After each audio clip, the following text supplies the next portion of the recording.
Hello everyone, আসসালামু আলাইকুম। Welcome to my new YouTube channel. আজকে আমি আপনাদেরকে রান্না করে দেখাবো ঝাল ঝাল হাঁসের মাংস ভুনা। প্রথমে আমি হাঁসের মাংসের একটা বাজে স্মেল থাকে, গন্ধটা যাতে না থাকে এজন্য আমি সামান্য গরম পানির মধ্যে হাঁসের মাংসটাকে একটু নেড়ে চেড়ে ধুয়ে নিব। ধুয়ে আমি পরিষ্কার করে নিব যাতে হাঁসের মাংস থেকে বাজে যে একটা গন্ধ আসে সেটা চলে যায়। এরপরে আমি কড়াইতে তেল গরম করব। তেল গরম করে আমি হাঁসের মাংসটা ভেজে রান্না করব। আসলে আমি কখনো এই পদ্ধতিতে হাঁসের মাংস রান্না করিনি, এবারই ফার্স্ট চিন্তা করলাম যে এইভাবে রান্না করে দেখি হাঁসের মাংসটা খেতে কেমন লাগে। বিশ্বাস করবেন, হাঁসের মাংসটা খেতে অনেক মজা হয়েছে। আমি চিন্তা করেছিলাম যে যদি মাংসটা রান্না ভালো হয় তাহলেই আমি আপনাদের সাথে শেয়ার করব, তা না হয় আমি ভিডিওটা শেয়ার করব না।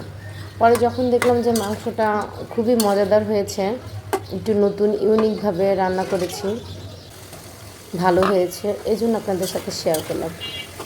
প্রথমে আমি হাঁসের মাংসগুলোকে অল্প আঁচে অনেকক্ষণ ভেজে নিয়েছি। 2-3 বার করে আমি ঢাকনা দিয়ে দিয়ে মাংসটা ভেজেছি। এতে দেখা গেছে যে মাংসটা অর্ধেকটাই সিদ্ধ হয়ে গিয়েছে। এখন আমি একটু টমেটো দিয়ে দিয়েছি। টমেটোটা দিলে হয় কি, হাঁসের মাংস যে একটা বাজে স্মেল থাকে, গন্ধটা আর লাগে না। তো এখন আমি জিরে গুঁড়ো দিয়েছি, তারপরে ধনিয়া গুঁড়া, মরিচের গুঁড়া, হলুদ। আর আমি মাংসটা না বাটা মশলা দিয়ে রান্না করব। তো আমি আদা বাটা, রসুন বাটা একসাথে বেটে দিয়েছি। এখানে আমি জিরা বাটা আর কাঁচামরিচ একসাথে বেটে নিয়েছিলাম, সেটা দিয়েছি।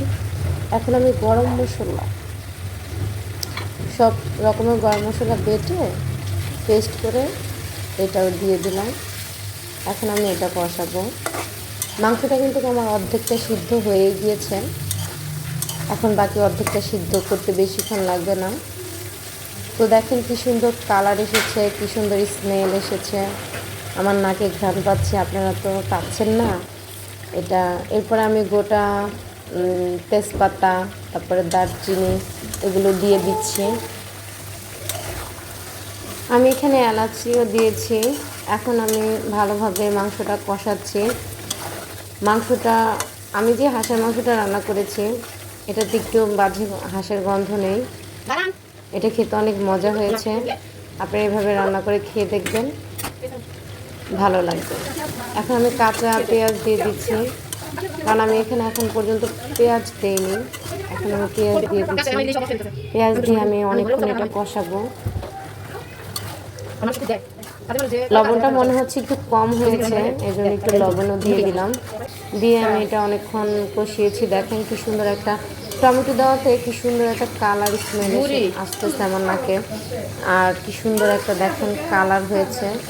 আসলে আপনারা এভাবে রান্না করে খেয়ে দেখলেই বুঝতে পারবেন।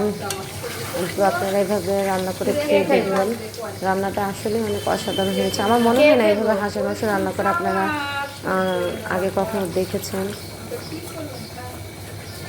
এখন আমি কিছুটা পানি দিয়ে দিয়েছি, পানি দিয়ে আমি বাকি মাংসটা সিদ্ধ করে নিব। মাংসটা অনেকক্ষণ পানিতে সিদ্ধ করেছি, মোটামুটি সেদ্ধই হয়ে গিয়েছে। এখন আমি কিছু গোটা রসুন দিয়ে দিব। এটার মধ্যে আমি আস্তা রসুনটা দিলে, রসুনটা আস্তে আস্তে খেতে ভাতের সাথে মজাই লাগে। এই তো রসুন, মাংস সবই আমার সিদ্ধ হয়ে গিয়েছে।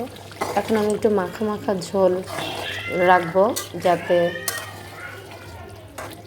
রুটি কিংবা ভাত বা পোলাও যেটা দিয়ে খান না কেন ভালো লাগবে। আমার আসলে হাঁসের মাংসটা আর রুটি দিয়ে খেতে ভালো লাগে, তো আমি দেখা যায় রুটি দিয়েই খাই। এটা আমি আজকে আমাদের দেশে কুমিল্লাতে খোলার পিঠা বলে, খোলা যে পিঠা আর কি, খোলায় চিতই পিঠার আটা করে যে বানায় ডিম দিয়ে, সেই পিঠাটা বানিয়ে ওটা দিয়ে খাবো। আমি যেভাবে রান্না করেছি আপনারা এভাবে রান্না করে একবার খেয়ে দেখবেন, ভালো লাগবে। আজকের ভিডিওটা এ পর্যন্তই। ভিডিওটা ভালো লাগলে চ্যানেলটি সাবস্ক্রাইব করে পাশে থাকবেন। ধন্যবাদ।